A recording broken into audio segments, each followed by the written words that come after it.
latest from around the world and here at home now. It's the ITV News at 10.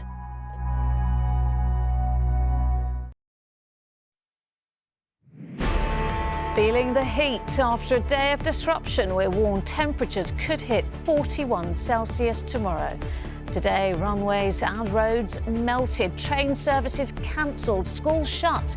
Wales and Cornwall recorded their hottest days ever. This weather is absolutely unprecedented. We have never seen anything like these temperatures in our models before.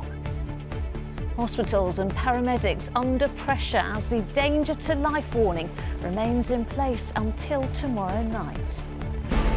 Across Europe, wildfires rage on in what's been called a heat apocalypse. In Spain, scenes reminiscent of a disaster movie. Thousands are evacuated in France. Are you worried? Are you frightened? Oh, I'm sad. I'm really sad. Never mind. But this is the reality, and a more frequent one, unless, as experts warn, more isn't done to adapt to our changing climate.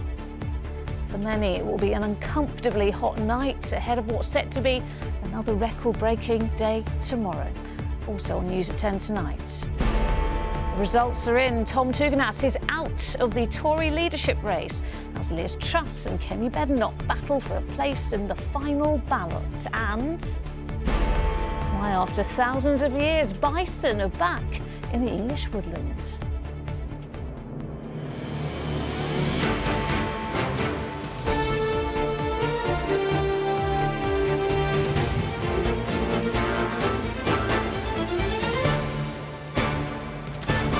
This is ITV News at 10 with Lucrezia Millarini. Good evening. The sun has set on Meltdown Monday, and yet when it comes up again in the morning, even higher temperatures will be written into the record book. So far, just Wales and Cornwall had their hottest days ever. Wales was almost 2 degrees warmer than the previous high set 3 decades ago. Well, this evening's temperatures are breaking nighttime records. Very sadly, another 2 teenage boys, a 14-year-old and a 16-year-old, have drowned in separate incidents. 2 airports had to close because of melting sections of runway, RAF Bryce Norton in Oxfordshire and Luton, 60 miles east. That meant delayed holiday flights. Train services had already been scaled back in case of buckling rails. They'll be scaled back even more tomorrow, which promises to be a torrid Tuesday. As another summer heads towards an uncomfortable height, take another look at the place we like to call our green and pleasant land. In places, it's not so green and pleasant. Well, maybe if you can get off work and find your way to the water. But the message from the government is clear. This weather is not so much to be enjoyed as to be wary of. I think it's about common sense, following the advice, public health advice from the UK HSA in terms of hydration, covering up, being in the shade, avoiding the times of the day when the heat is at its peak. There's a particular message, particularly for teenagers, children, some of those who may be tempted to go for a swim. There's significant dangers of that. Tragedy took another teenage life today. A 16-year-old boy drowned after getting into difficulty in a lake in Berkshire. His death follows similar fatal incidents in Manchester and Northumberland over the weekend. But an extreme heat warning means that temperatures are so high, they represent a risk to everyone's health, and care must be taken to avoid their effects. Although some people are most vulnerable, particularly those in older age groups, those with heart and lung conditions, these temperatures are so unusually high that everybody can be affected. Some schools closed today, others will close tomorrow because of the heat, which has already taken its toll on parts of our vital infrastructure. The RAF halted flights in and out of its base at Bryce Norton, while Luton Airport suspended flights for a few hours after high temperatures caused a defect in its runway. Our flight literally got taken off the board and we only found out from the app that our flight was cancelled. So we queued up for ages and they said they could reschedule it tomorrow from Birmingham or from here next Monday. On the railways, services were cancelled and some trains were running at half the speed because the tracks couldn't take the heat, though there was at least one corner of cool air at Birmingham New Street. The heatwave has struck and covered much of the United Kingdom in fierce sunshine and red warnings. And throughout the afternoon, on stretches of bleached out parkland like this, the temperature climbs and climbs again. This weather is absolutely unprecedented. We have never seen anything like these temperatures in our models before. So the highest temperature we've ever recorded in the UK is 38.7 in 2019. We are seeing a higher than 90% chance of breaking that temperature, if not today, then tomorrow, and at least a 60% chance of reaching 40 degrees, which is unheard of. Where a cooling sea meets sun-baked land, of course, there is a glorious opportunity to enjoy the weather. The beach at Bournemouth this afternoon was packed, but temperatures this high form no part of British seaside tradition, and they're ever more likely to be part of our future. Geraint Vincent, News at 10. Well, the red warning for heat that was in place today for central parts of England continues until midnight tomorrow, along with an amber warning covering Wales and parts of Scotland too. Santon Downham in Suffolk saw the hottest temperature in the UK today, 38.1 Celsius. Records were set for Wales and Cornwall. Harden registered 37.1 Celsius, beating the previous record set in 1990 by almost 2 degrees. Bude topped 34 degrees. The ongoing red heat alert warns of serious illness or danger to life. We know from previous heat waves that prolonged extreme heat can have a major impact on excess deaths. In the UK's first summer of lockdown, the temperature climbed to 37.8 degrees, with more than 2,500 people's deaths linked to the heat. In 2003 in France, when it was around 37 degrees for a week, 15,000 excess deaths were put down to the extreme temperatures. And so health experts here are urging the public and those caring for them to take the current warnings very seriously indeed. Extreme heat is dangerous, but for the vulnerable, like rough sleepers, it can be deadly. Oh, yeah. There you go, my son. Thank you. It is why teams of volunteers were out in Bristol to make sure the homeless had enough to eat and drink. I'll stay out the heat. You know, go in shops, you've got air conditioning, have a look around shops. You know, I'll stay out the sun. And while the NHS has also been preparing for the unprecedented temperatures, doctors at this West London hospital say post-COVID pressures are now giving way to ones brought on by the heat wave. We've just had 8 ambulances arrive at the moment. All those crews have been offloaded to go back out. It's really hot in the department as well. We're in an old building and we're doing what we can to keep our patients and our staff cool where we can. And everyone's being advised to take precautions because of the sheer intensity of that heat. The NHS is reporting that in the past week, it has seen a 525% increase to its website for heat exhaustion advice. Ask my daughter to get a fan for me. And it is the elderly who are particularly at risk. Staff were doing all they could to protect residents at this care home in Cambridge, keeping curtains closed and keeping them indoors. Well, I wish it would stop. I'll be glad when it does stop. We've only got one more day, haven't we, of extreme heat. I drink a lot of juice and I have a shower. But it isn't just the daytime temperatures that are concerning staff. Residents are also being monitored at night. The risk of the effect of the heat is much greater with residents who are elderly, who have underlying health conditions. We are increasing the frequency of observations. We are obviously worried about the soaring temperatures at the night as well. But not everyone, it seems, has been heeding the advice to take care in the soaring temperatures. It's people who haven't been using sunblock or sun protection, and that we've seen a lot of burns, some quite severe, particularly children, elderly people, dehydration. And we're not out of the woods yet, as temperatures are expected to peak tomorrow afternoon. Sejal Karia, News at 10, Cambridge. Well, as those temperatures rise, so does the need for fresh adaptations to cope with the heat. Businesses, people and schools across the UK have responded to the country's first ever red warning. Closing early, staggering deliveries and generally trying to keep cool have been the order of the day. And as Sarah Corker reports, both young and old have been taking steps to stay safe. He had 100 blooms. Trying to keep cool at Parklands Primary in Leeds. Uniform rules have been relaxed and playing outside in the midday sun isn't allowed. Last night I put a bottle of water inside the fridge and the bottle of water was right there. How are you keeping cool? By drinking loads of water. Lessons are carrying on, but school was much quieter. We've seen 160 out of 380 children not in school today. And that's their parents' decision? Yes, so we've been on the telephone checking, make sure everything's okay. The head teacher is constantly monitoring classroom temperatures. The decision to stay open is under review. Decisions whether to open or close have got to be taken on the ground level. They can't be taken from an office in London where one size doesn't fit all. Each school is different, so if a school leader says we've got to close, they're not doing it because they want an extra day off, they're doing it for the health, safety of all their pupils. Small businesses are also changing how they operate. I got up at 5 o'clock this morning just to try and get some cooking done in the cooler hours of the day. This frozen food firm in Harrogate is staggering deliveries.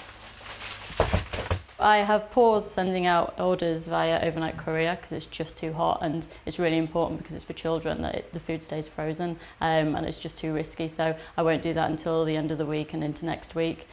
It's not just humans struggling with the heat. At this animal sanctuary in Bristol, pets were enjoying a paddle, and there was this serious message from vets too. If you do see signs of them getting overheated, so excessive panting, drooling, lethargy, confusion, then take them somewhere cool, offer them water little and often.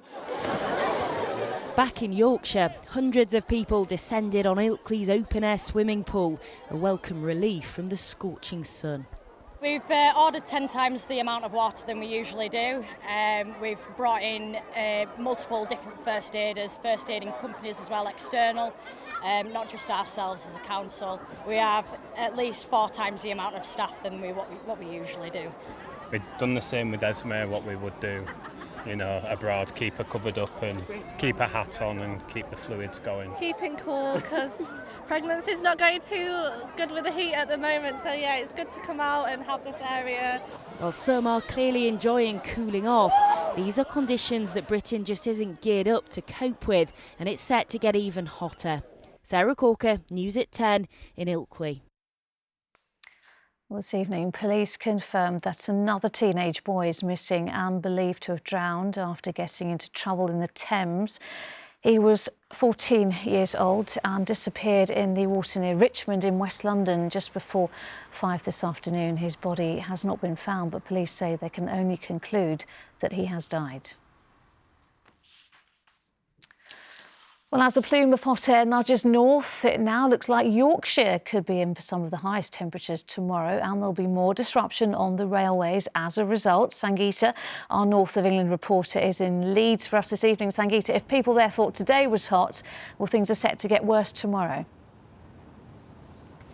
Yeah, unfortunately so, and travel is going to be trickier tomorrow too because Network Rail has announced that it's going to suspend its East Coast Main Line services from about midday tomorrow till about 8 in the evening. The reason they say that is because of the impact the heat is having on the tracks. They're made of steel, and when they get too hot they expand, they can flex into a bit of an S shape, and that, in worst case scenarios, can lead to buckling. That's a scenario, of course, they're trying to avoid. Other operators are going one step further. LNER has said that it's going to suspend all of its services tomorrow, morning, noon and night. And one of the other concerns is the overhead wires. They can sag in the heat. They don't want to cause any damage to lines. That's one of the reasons why any services running tomorrow are probably going to be running at a reduced speed too. And there is real cause for concern because tomorrow the predictions are it's going to get hotter, with some of the highest temperatures expected to get to about 41 degrees here across Yorkshire and also in Lincolnshire. If that is the case, it will be hotter here than in London. It will be a record-breaking day and it will be very uncomfortable. Indeed, Sangeeta in Leeds, thank you. Scientists believe today's record-breaking heat will occur more often and perhaps once every 3 years, unless or until greenhouse gas emissions are dramatically cut, all of which calls for a different way of living and working to adapt to climate change. At this time of year, it would normally be a lot greener than this. It's golden, it's dry, and really the plant's just saying, I've had enough now, I'm giving up, I can't grow anymore. On this farm in Lincolnshire, harvest time has come early. This is unusual. Normally at this stage that will be very moisty and milky and you'll be able to squeeze that, whereas if you bite that it's hard. This year, Andrew says his crops have only had half as much rain as last year's got. His sugar beet isn't growing as fast as it should, and he anticipates his yield will be down by 20%. Normally you need 6 of these roots to make 1 bag of silver spoon sugar, but this sort of root you'd need 12 or 14 because of the size of them. But this year isn't a one-off. It's part of an increasingly disturbing trend. Of the 10 hottest days on record in the UK, all but 1 have been since 1990. That year, 2 days in August brought extreme highs, but the other 7 were after the turn of the millennium, including in 2003, when temperatures in Faversham in Kent reached 38.5 degrees Celsius. That record was beaten when they reached 38.7 in Cambridge in 2019. But according to the architect of the 2015 Paris climate deal, none of this should come as a surprise. We have been hearing from climate scientists for years that this is going to happen. And furthermore, we should be expecting even worse weather events. This is just a foretaste of what is coming at us. Back in Lincolnshire, they are doing their best to prepare. The job of these big blue pipes is to carry water from the north of the region, where there's a surplus, to the south, where there isn't enough. This is the biggest project of its kind in the UK, and in fact, when this network is finished, it'll be longer than the M6. And experts say we should all be thinking of ways to adapt. So adaptation is not optional. Adaptation is crucially important. We have to deal with climate change doing both. Mitigation, so stop burning fossil fuels, but also adaptation, adapt how we live, adapt how we design our cities. Because scientists say what's happening to the crops on farms like this is not just a problem for farmers, but a warning to us all. Chloe Keedy, News at 10. Well, to the south of the UK, today was the peak of the heatwave in other European countries. Ours, as we mentioned, is tomorrow. The French call today a heat apocalypse. Wildfires there are certainly causing catastrophic damage. For a 7th blistering day, the fires in southwest France continue to rage, forcing the evacuation of thousands of people living and visiting this popular tourist region. And just when firefighters think they've got part of it under control, it flares up again. In all, 1,700 of them have been tackling 2 huge wildfires here. The skies above the Gironde becoming a combat zone as all day aeroplanes drop their payloads of water on burning forest. This afternoon, in the resort of La Teste de Bouc, police ordered the evacuation of another 8,000 people, queuing to leave as strong winds carried smoke towards their homes. Some forced to choose the most precious possessions to save before leaving in haste. Are you worried? Are you frightened? Oh, I'm sad. I'm really sad. It's never mind. When I was leaving, I can hear explosion far from the south. I think it's camping that's are burning. You got somewhere else to stay? Yeah, we are cooking something. It's not quite the holiday you... Yeah, we have no choice, but it's too dangerous. Above the town, the ominous sight and smell of thick black smoke from the burning forest fills the air. Firefighters now trusted with the homes of those who'd already left. These firefighters are the last line of defence. They've spent much of the day getting hoses ready in case this fire should start moving this way towards these inhabited areas. It's a nightmare being repeated in neighbouring countries. In Spain, huge areas of forest were incinerated in a matter of hours. The enemy, not just the temperature, but winds gusting up to 60 miles an hour. A firefighter and a shepherd who'd ignored an evacuation order lost their lives. What's he doing? The passengers on this train had a rather closer view of the fires than they might have liked, with flames on both sides of the tracks. A nervous moment as the driver stopped the train before safely resuming the journey after a few minutes.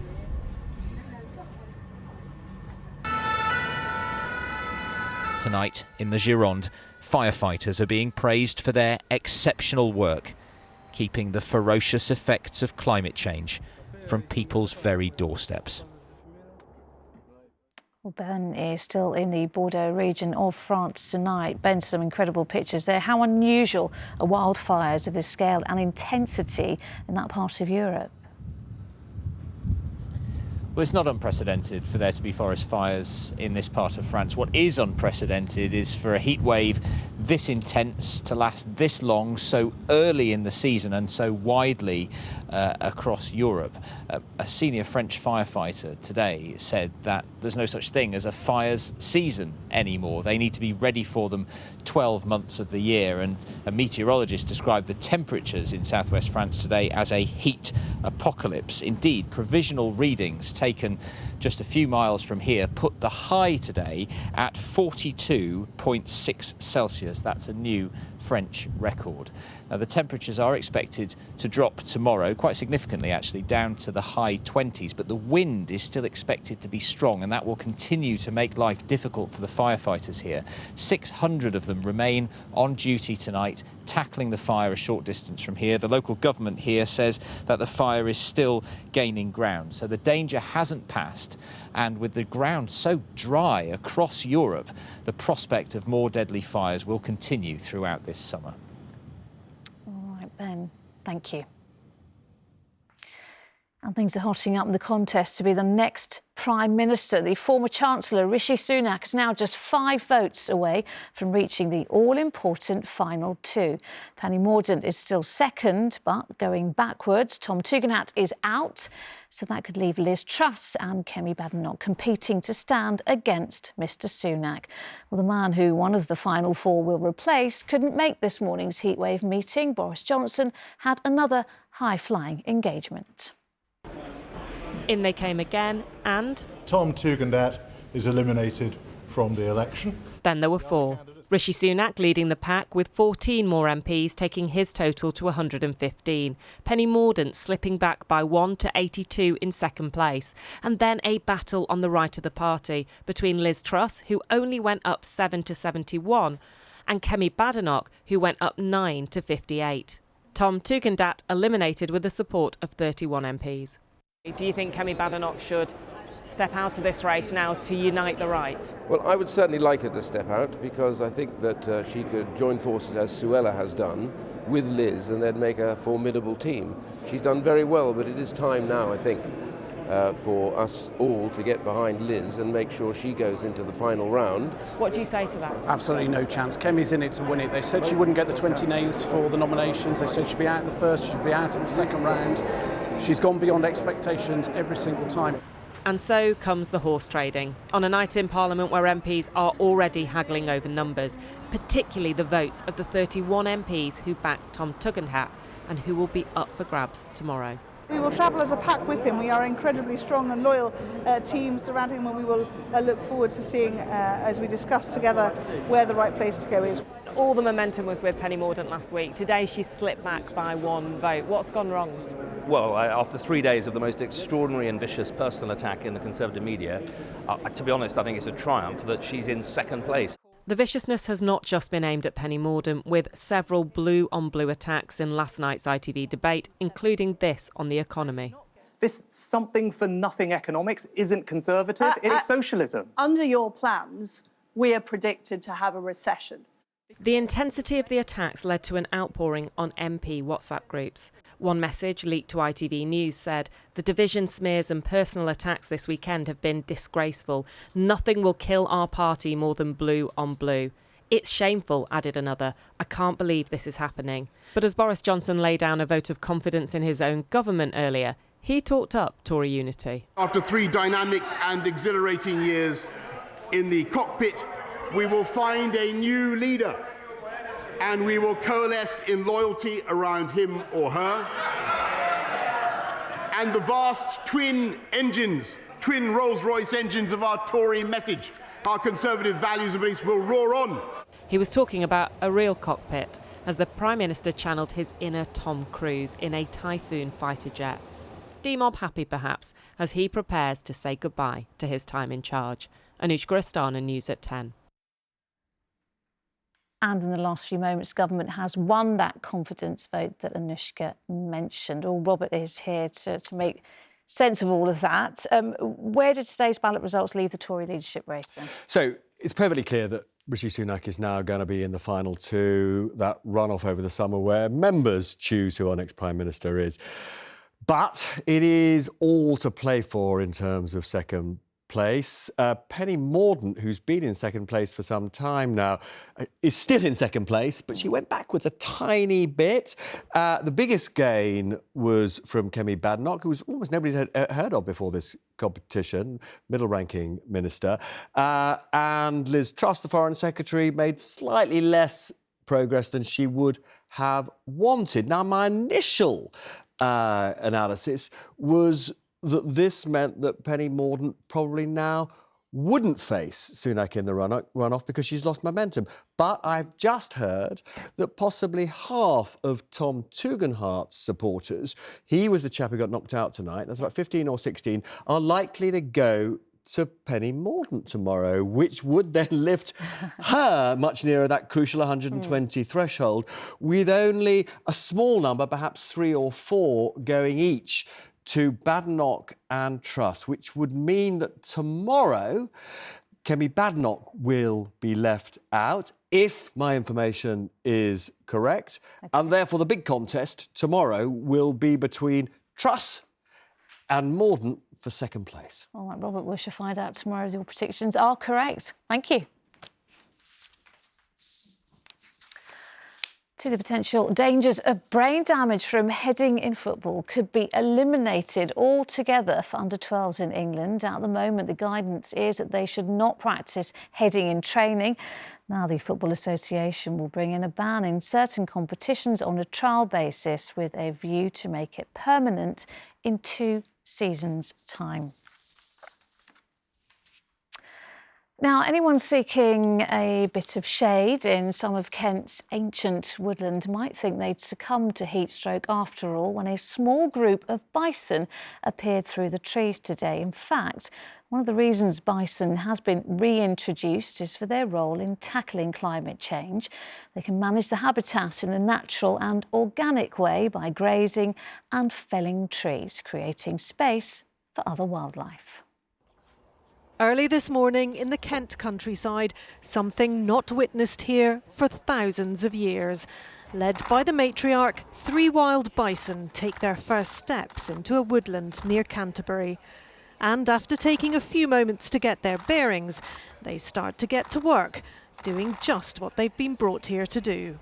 It's been brilliant. They've come out, and this is exactly what we hoped. When we opened the slides up, they just looked out there and thought, my goodness, there's food everywhere. And that's what they did. They headed straight to the smaller trees, started browsing on those, which is, of course, what they do. They open up.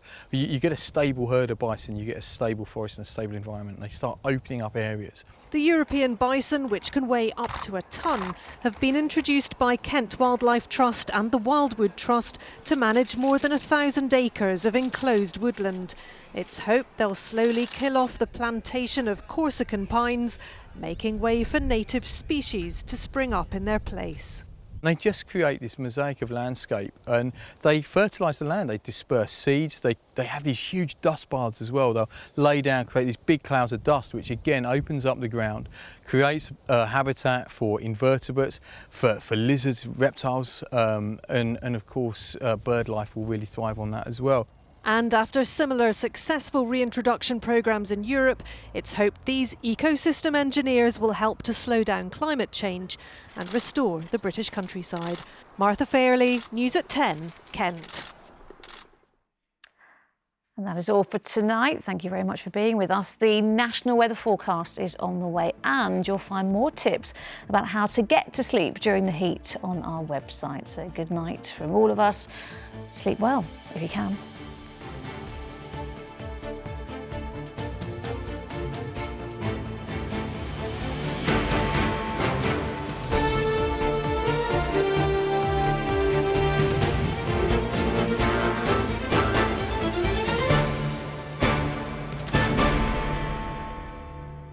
this